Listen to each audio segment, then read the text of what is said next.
स्वामी समर्थांचा अनुभव. स्वामींवर विश्वास ठेवा आणि जिथे सगळे मार्ग बंद झाले होते तेथे स्वामींनी मार्ग दाखवला. श्री स्वामी समर्थ. कधी कधी आयुष्यामध्ये अशी परिस्थिती येते ना की आपण कितीही प्रयत्न केले, कितीही लोकांकडे मदत मागितली तरीही आपल्याला कुठूनच मार्ग दिसत नाही. मनात एकच प्रश्न असतो, आता पुढे काय? पण अशाच वेळी जर आपण मनापासून स्वामींच्या चरणी गेलो तर कधी कधी उत्तर आपल्याला कल्पनेपेक्षाही वेगळ्या मार्गाने आपल्यापर्यंत येतं. आजचा अनुभवही असाच आहे. एका भक्ताच्या आयुष्यात अशी वेळ आली होती की घरात पैशांची खूप मोठी अडचण निर्माण झाली होती. पण घरात तर खर्चच होता, जबाबदाऱ्या होत्या आणि त्यात अचानक एक मोठी गरज समोर आली. हातात मात्र पैसेच नव्हते. त्याने अनेकदा विचार केला, पण कुणाकडे मदत मागू? पण प्रत्येक वेळी न थांबायचं, कारण प्रत्येकाची आपापली परिस्थिती होती. शेवटी तो भक्त रात्री स्वामींच्या फोटोसमोर जाऊन बसला. घरात सगळे झोपलेले होते, पण समोर स्वामींचाच फोटो होता आणि डोळ्यात फक्त अश्रू होते. त्याने हात जोडले आणि म्हणाला, स्वामी, आज मी तुमच्याकडे काही मागायला आलो नाही, फक्त माझी परिस्थिती तुमच्या चरणी ठेवतोय. मला काय करायचंय ते मला कळतच नाही. तुम्हीच आता माझा मार्ग दाखवा. एवढं बोलून तो बऱ्याच वेळा स्वामींच्या फोटोसमोरच शांत बसून राहिला आणि त्या रात्री त्याने एकच विचार मनात ठेवला, जे होईल ते स्वामींच्या इच्छेनेच होईल. दुसऱ्या दिवशी सकाळ झाली, तो उठला. मनात अजूनही काळजीच होती, पण त्याने नेहमीप्रमाणे स्वामींचे नामस्मरण केले. काही वेळाने त्याचा फोन वाजला. त्याने फोन पाहिला.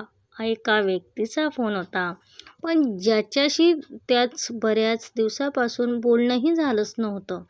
त्याला थोडं आश्चर्य वाटलं. त्याने फोन उचलला. समोरून आवाज आला, तुम्हाला पैशाची काही गरज आहे का? तो भक्त काही क्षण काहीच बोलला नाही, कारण हीच तर गोष्ट त्याने मागच्या रात्री स्वामींसमोर ठेवली होती. त्याने समोरच्या व्यक्तीला परिस्थिती सांगितली आणि त्या व्यक्तीने त्याला मदत करण्याचे आश्वासन सुद्धा दिले. रक्कम त्याच्या अपेक्षेपेक्षा जास्त नव्हती, पण त्याच्या त्या वेळेच्या गरजेपुरतेच अगदी योग्य होती. फोन ठेवल्यानंतर तो काही क्षण शांत बसून राहिला. त्याच्या डोळ्यात पाणी आले. तो उठला, स्वामींच्या फोटोसमोर गेला आणि फक्त एवढंच म्हणाला, स्वामी, तुम्ही ऐकलत, पण अनुभव येथे संपत नाही. त्या दिवशी संध्याकाळी त्याने स्वामींच्या फोटोसमोर दिवा लावला आणि त्याच्या मनात एकच विचार आला, काल रात्री मी स्वामींना माझी अडचण सांगितली आणि आज सकाळी मदतीचा मार्ग उघडला. त्याला जाणवलं, कदाचित स्वामी आपल्या आयुष्यात चमत्कार करून समोर येत नसतील, पण योग्य वेळी योग्य माणसाला आपल्या आयुष्यात पाठवूनही मदत करत असतील. कारण मदत करणारा माणूस आपल्याला दिसतो, पण त्याला आपल्या आयुष्यात आणणारा हात कोणाचा होता, हा प्रश्न मात्र त्या भक्ताच्या मनात कायमचा राहिला. काही दिवस गेले. त्याची अडचण हळूहळू कमी होऊ लागली, पण त्या अनुभवामुळे त्याच्या मनाला स्वामींबद्दलचा विश्वास आणखी वाढला. तो म्हणायचा, पूर्वी मला वाटलं की स्वामी माझं दुःख दूर करतील, म्हणजे एखादा चमत्कार घडेल. पण आता समजलं, स्वामींची कृपा म्हणजे कधीकधी चमत्कार नसतो, ती म्हणजे अडचणीच्या वेळी आपल्याला योग्य दिशा मिळणे. आणि ही गोष्ट खरंच मनाला भिडणारी आहे, कारण आपणही अनेकदा स्वामींना म्हणतो, स्वामी माझी समस्या लगेच सोडवा. पण कधी स्वामी समस्या तर लगेच दूर करत नाही, ते आपल्याला ती समस्या पार करण्याची ताकद देतात.